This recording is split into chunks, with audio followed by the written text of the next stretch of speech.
Yo, what up guys? We're here with Manhim. He won the local, he went 4-0 with Kits. Git.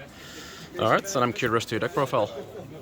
Yes, so I am playing the standard stuff for Bonnie, for Capone. I don't think I have to explain them. It's a blocker and a searcher. The other one, because I play 3 Momonosuke, because I also play some Wano cards. It's pretty good to find your tappers and stuff in the late game, so that's why I run him. And I play 4 killers. It's a supernova blocker, so he's very good. And he's for the 2k counter, and he's also searchable, so that's why he's pretty good. Play the Cat Viper. He on play rests a character with 3 or less, so that's very important to tap blockers to go for game or something, or tap an early threat that you can attack immediately with your leader afterwards. So for the other tapper, it's Izo. She costs 1 more, but she's also able to tap something from 4 or less, which might be relevant against certain matchups. Also play 2 killers.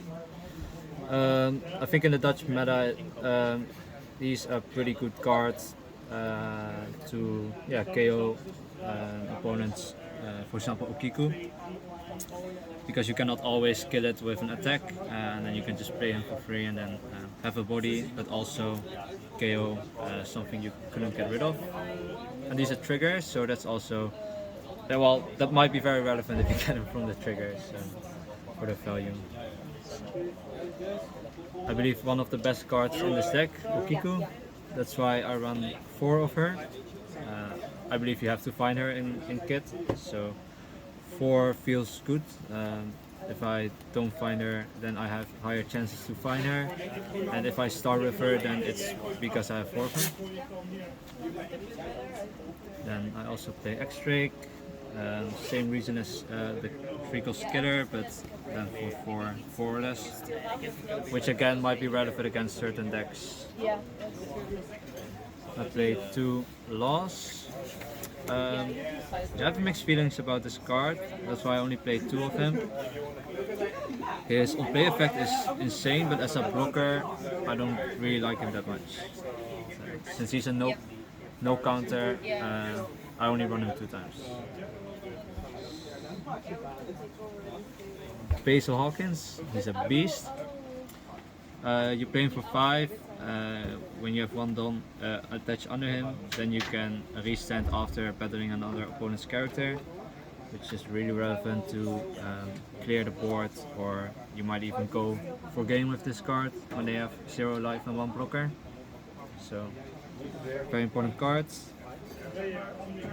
7-cost Kit, he's insane in the mirror, that's why I run 3 of him. Only 2 of the 8 costs.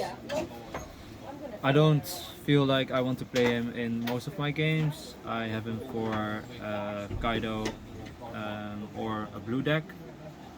Blue has a really hard time to remove him, and for Kaido it's really good to play him after they've dropped the 10 cost. So that's why he is still in here, but yeah, not really high priority on playing him, that's why I only played 2. And that was it for the characters, so further to the events. I play Paradise Waterfall. I think he's actually really good to restand your characters that you've attacked or blocked with, for example the 7-cost. You're able to block 2 times with this card, while it is already pretty hard to attack for 7k or more.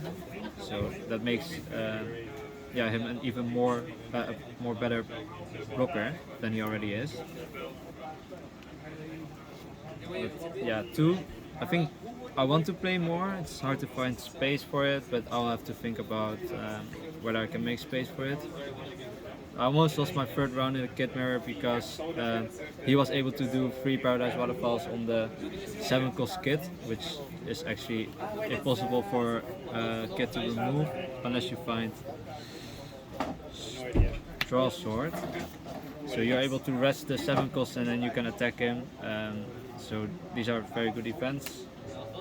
And for my last two, Van Gibson. I like it for the trigger. I like it for tapping a 4 cost or less in the defense, so you can tap a blocker in the final turn or some in their final attack in their turn, and then you can go for game in the next one. And it's also a great value card because it's one card from hand and it counters for 4k. Yeah, that was And it. what were your matchups? So round one I played against Zorro. It was pretty rough, but yeah, didn't go that great, but I was able to win it. Then the second round it was Kaido. Kaido bricked at the start, so yeah, it wasn't really hard either, unfortunately for him. The third round was a Kid Mirror. I think that was my closest matchup. I had only one turn left and was able to kill him just enough, so that was rough. And then the final match was also a Kid Mirror, which I won. And Yeah. I think you'll be able to see it on the video soon. Yeah, it's coming soon. And would you change anything to your deck, or would you keep it like this? Yeah, thinking about adding more Paradise Waterfall or the Straws for. They are really relevant cards in the current meta. I think maybe get rid of the Punk Gibson. Not sure yet. Maybe change something else. I have to think really hard about it, but maybe I'll make a change. Alright, then thank you for the video. Yeah, thank you as well.